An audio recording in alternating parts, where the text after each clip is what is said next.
Integral इसकी जगह पे G of X D X integration और डेरिवेटिव के इसका एफ ऑफ एक्स और इस सारे की इंटीग्रेशन। लास्ट लाइन लिखते हैं, integral F of X D X F of X into G X D X, F of X G X D X, ये हमारे पास आ जाएगा F of X integration of G of X D X मनफी integration, इसको अगर मैं पहले लिख लूँ derivative F of X into integration G of X D X और सारे की एक दफ़ा फिर इंटीग्रेशन। तो स्टूडेंट्स ये हमारे पास एक फार्मूला बन गया है, दो फंक्शन का प्रोडक्ट है F of X multiplied by G of X, ये सारे की इंटीग्रेशन। राइट साइड पे हमारे पास क्या आ गया, फर्स्ट फंक्शन सेकंड फंक्शन की इंटीग्रेशन, मनफी की लामत लगाएंगे। जिस फंक्शन को हमने वैसे रखा हुआ है यानी जिसको हम फर्स्ट फंक्शन कह लेते हैं, फर्स्ट फंक्शन का डेरिवेटिव लेंगे, सेकंड फंक्शन को इंटीग्रेट करेंगे, दोनों का आपस में प्रोडक्ट बनाएंगे और प्रोडक्ट बनाने के बाद ये सारे फंक्शन को एक दफ़ा फिर इंटीग्रेट कर देंगे। तो फिर हम इसको रिपीट कर लेते हैं, इसको यूँ पढ़ लेते हैं, integration of the product of two functions, किसके इक्वल है, first function integration of second function minus first function का डेरिवेटिव सेकंड की इंटीग्रेशन और इस प्रोडक्ट को एक दफ़ा फिर हम विद रिस्पेक्ट टू एक्स के क्या करेंगे, इंटीग्रेट करेंगे। ये हमारे पास रूल बन गया है दो फंक्शंस के प्रोडक्ट की इंटीग्रेशंस का। इस कुलिये को, इस रूल को कहते हैं इंटीग्रेशन बाय पार्ट्स। जब हमने दो फंक्शंस के प्रोडक्ट को इंटीग्रेट करना हो तो ये वाला कुलिया यूज़ करेंगे। जैसे अब मैं आसान सी एग्जांपल करता हूँ, हमारी बुक के ऊपर पेज नंबर 472 पे एग्जांपल है x sine x into D x, दो फंक्शंस के प्रोडक्ट की integration x sine X D x. देखते हैं किस तरह इसको हम अप्लाई करेंगे।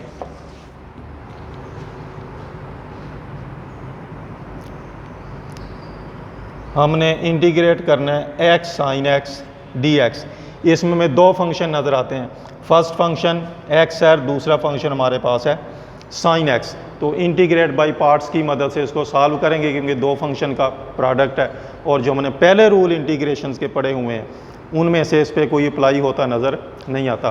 तो यही ऊपर वाला कुलिया लगाएंगे। हम पहले फिक्रा लिख लेते हैं, इंटीग्रेटिंग बाय पार्ट्स,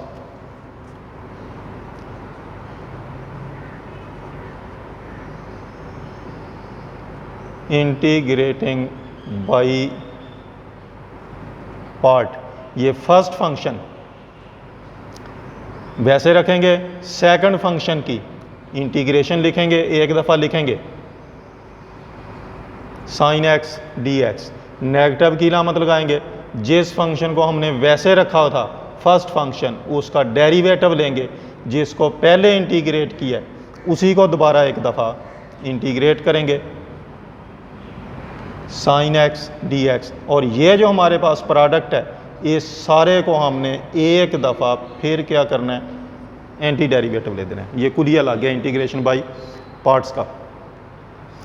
अब इसको मज़ीद प्रोसेस करते हैं, एक्स वैसे ही साइन की इंटीग्रेशन मनफी कॉज एक्स, मनफी एक्स का डेरिवेटिव एक आ जाएगा, साइन की इंटीग्रेशन मनफी कॉज एक्स, और ये जो प्रोडक्ट हमारे पास है इसको एक दफ़ा फिर इंटीग्रेट करेंगे तो ये हमारे पास आ जाएगा मनफी एक्स कॉज एक्स, ये वाला नेगेटिव और ये वाला नेगेटिव, पॉजिटिव 1 से मल्टीप्लाई करने से फ़र्क नहीं पड़ेगा कोई भी। यह हमारे पास आ गया कॉज एक्स डी एक्स, और अब ये कॉज एक्स डी एक्स की फिर एक दफ़ा इंटीग्रेशन है। ये सिंगल फंक्शन है, एक फंक्शन रह गया, इसको सादा तरीके से इंटीग्रेट करके इसका आंसर लिख देंगे तो ये हमारे पास आ जाएगा मनफी एक्स कॉज एक्स जमा कॉज की इंटीग्रेशन साइन एक्स, और हमें पता भी लास्ट पे क्या लिख देंगे, एक कांस्टेंट ऑफ इंटीग्रेशन। तो इस तरह हमारे पास ये जो क्वेश्चन था कि X sine X D X इसकी इंटीग्रेशन हमारे पास आ गई मनफी X cos x plus sine X plus C. तो ये हमने दो फंक्शन का जो प्रोडक्ट था उसको इंटीग्रेट करने का तरीका सीखा है। इस प्रोसेस को, इस अमल को कहते हैं इंटीग्रेशन बाय पार्ट्स कह लेते हैं। और एग्जांपल सॉल्व करने की कोशिश करते हैं। ये एग्जांपल नंबर 3 474 पेज के ऊपर है। टी स्क्वेयर ई की पावर टी हमने इंटीग्रेट करना है।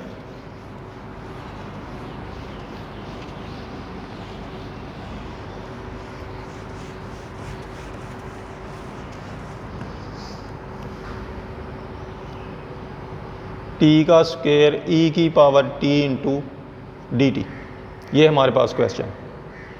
इसमें भी हमें दो फंक्शन नज़र आते हैं। First function T square, second function E की पावर टी। दो फंक्शन का प्रोडक्ट है। दो फंक्शंस के प्रोडक्ट को इंटीग्रेट करने के लिए हम जो तरीका यूज़ करते हैं, मेथड लगाते हैं, वो उसे हम कहते हैं इंटीग्रेटिंग बाय पार्ट्स। या फिक्रा लिखेंगे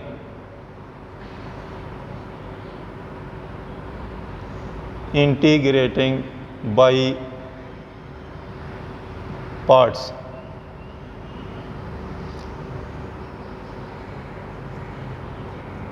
टी स्क्वेयर ई की power T D T. First function वैसे ही रखेंगे, सेकंड फंक्शन को इंटीग्रेट करेंगे। अभी उसकी अलामत लगाएंगे, लिखेंगे, प्रोसेस नेक्स्ट करेंगे। मनफी की अलामत लगाएंगे।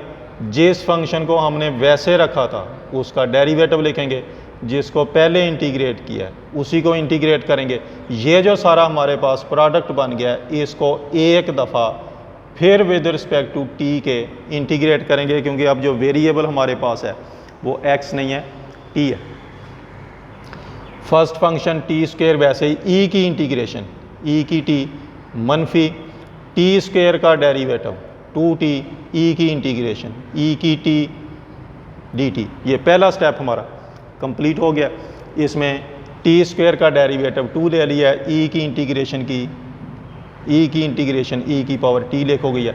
अब ये जो हमें रकम नज़र आती है जिसको हमने दोबारा एक दफ़ा इंटीग्रेट करना है, इसमें 2 कांस्टेंट है, टी वेरिएबल है, ई की पावर टी भी वेरिएबल है। ये जो कांस्टेंट है इसे हम इंटीग्रेशन से बाहर निकाल लेते हैं। ई की टी मनफी 2 टी ई की टी डी टी।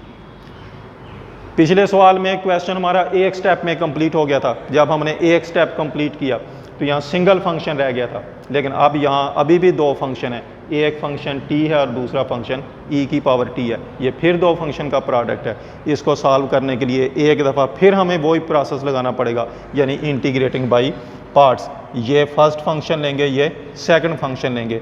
ये टी की स्क्वेयर ई की टी वैसे का वैसे ही रह जाएगा। यहाँ बड़ी ब्रैकेट लगा लेते हैं।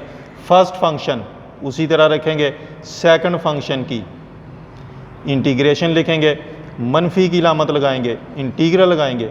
जिसको हमने वैसे रखा था उसका डेरिवेटिव लेंगे।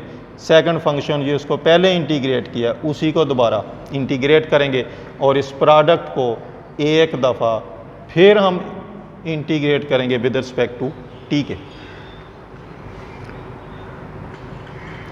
टी स्क्वेयर ई की टी मनफी 2t, ई की इंटीग्रेशन, ई की टी मनफी इंटीग्रल टी का डेरिवेटिव 1 के बराबर, इसकी इंटीग्रेशन ई की टी इंटू डी टी। ये हमारे पास रह जाएगा टी स्क्वेयर ई की टी मनफी 2 टी ई की टी मनफी। ये 1 से मल्टीप्लाई करने का फ़ायदा नहीं कोई भी। यहाँ हमारे पास अब सिंगल फंक्शन बच गया, ई की पावर टी, एक फंक्शन रह गया। और इसके एक फंक्शन को इंटीग्रेट करने के लिए ई की टी की इंटीग्रेशन हमारे पास ई की टी, और ये क्लोज कर देंगे प्लस कांस्टेंट ऑफ इंटीग्रेशन। इसमें ई की पावर टी है, इसमें ई की पावर टी है, इसमें ई की पावर टी है। आंसर को थोड़ा सा बेहतर बनाने के लिए ई की टी तीनों में से कॉमन निकाल दें। यहाँ रह जाएगा टी स्क्वेयर मनफी का